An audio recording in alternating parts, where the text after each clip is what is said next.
criminal case against News24 journalist Karyn Maughan and advocate Billy Downer is going ahead in the High Court in Pietermaritzburg this morning.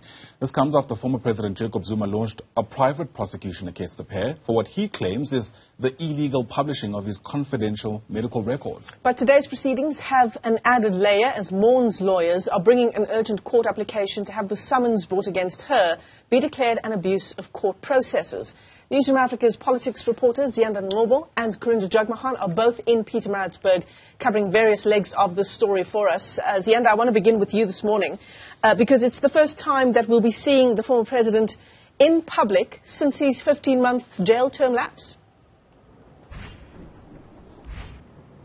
Absolutely, and we're expecting many to come out in their numbers.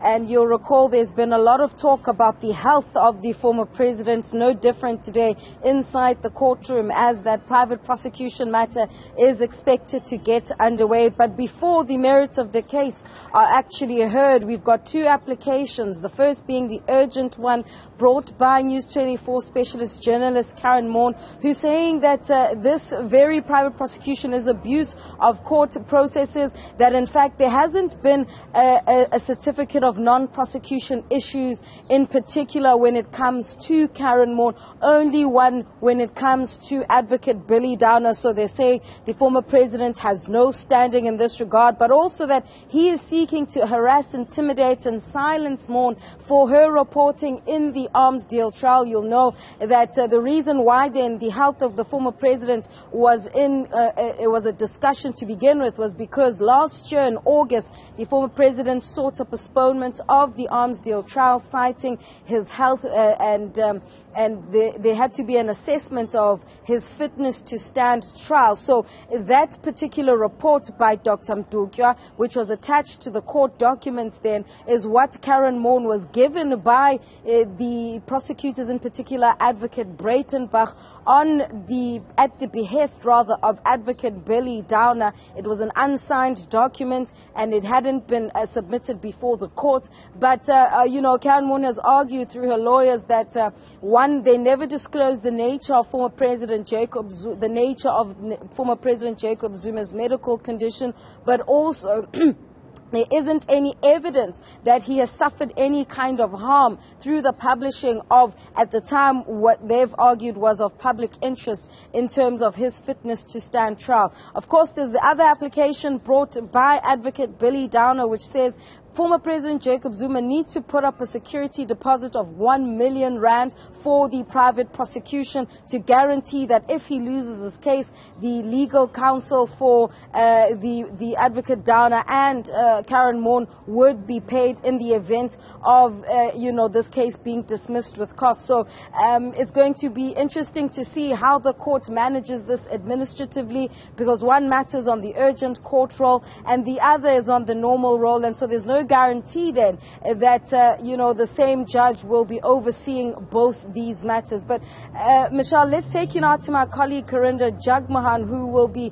monitoring then the scores of people who are expected to come and show solidarity. Karyn, we know that the ANC in KwaZulu-Natal has thrown its weight behind the former president, saying they want him to feel comfortable today. How many people are we expecting? Well, under the signs of that already here outside the court, our colleague Ziyanda Ngcobo will show you the tents already being set up, people coming through with their ANC T-shirts. Indeed, the ANC in KwaZulu-Natal yesterday released a statement signed by Bheki Mtholo saying that they will be indeed coming through. Let's see, one of the supporters are here, sir. Why are you here today? Tell me. No, we're here to support Comrade Zuma. And one thing, I want to convey this message. I don't know what is this Helen Suzman Foundation. Then they have a problem with Jacob Zuma. Jacob Zuma is one of the pillars then of the ANC. And now if they want to be familiar, they must then just go there and ask them who killed Kesani. We're going to see the former president on stage speaking to the public after more than a year. What do you want to hear from him today? Then to tell the people of South Africa that then with him then we have a support with him. And once then he was the president, we were liberated. We had water, we had electricity, we had the free education. And Comrade Zuma then, he was not a puppet. Comrade Zuma then, he knew that what the people of South Africa then wanted. Today then Comrade Zuma is going to address us and tell us that then we should be free. Once then we South Africa then we start then to take us serious. That is very important. So Comrade Zuma then is going in to lead this country. Do you want to see the former president as the ANC national chairperson? Even the president, because he's done wonders. Even the president, he has done wonders. So then we declare him, because then we have faith in him. We have faith in him. What's your name and surname? It's like Imloy from Midval. All right, thank you. Thank you so much. All the way from Yes. Then we declare, then we support him. We support him. How many people are coming from Midval area, from Gauteng area? Then we have wards. Then from my region, we have wards in the Midval, about 7 wards, and they are here to support the NTZ, to support Comrade Zuma, because we believe in him. We believe in him, and today we are here and say then Comrade Zuma long live. We don't have a problem then to support him, because then he liberated this country.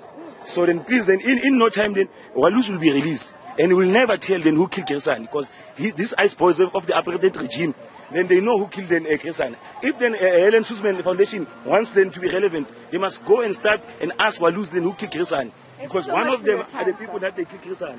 All right, so you see here, supporters coming all the way from other parts of the country. One here from Midval saying that they're actually going to bring in more people from other wards there. Earlier, I also saw buses coming through, possibly to drop off members of the ANC here. Now, interesting fact here, this particular supporter saying that they would want to see the former president in structures of the ANC going forward. This despite the ANC in KwaZulu-Natal saying that they feel the former president is too old to occupy formal structures of the ANC. The former president has already indicated he wants to be the national chairperson of the party going forward. Some crowds here right now, and we're hearing that there will be supporters coming in from other provinces as well. Remember, this is the first time we're going to see the former president address the public in over a year, since he was incarcerated, sent to the Escort prison, and then released on medical parole, ultimately being free from that medical parole conditions just on Friday. And now, of course, we see that he will be here today. We're waiting. We can see my colleague Ziyanda Ngcobo will show you this area is where we expect a stage to be set up.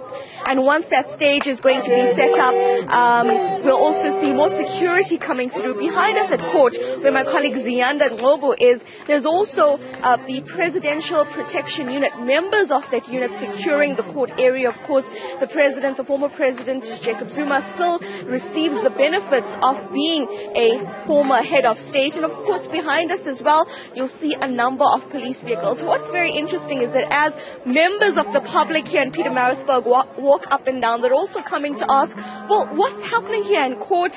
And of course, it is a sign then that something big is happening outside this court, especially because we have been here at various court proceedings involving the former president, but this is going to be the first one in a very long time where we're going to see Jacob Zuma come through personally after the couple of months that he has had under medical parole. All right, to both of our colleagues, Ziyanda Ngcobo and Karyn Maughan at various vantage points there as we build up to that case in the High Court in Pietermaritzburg. Thanks very much indeed.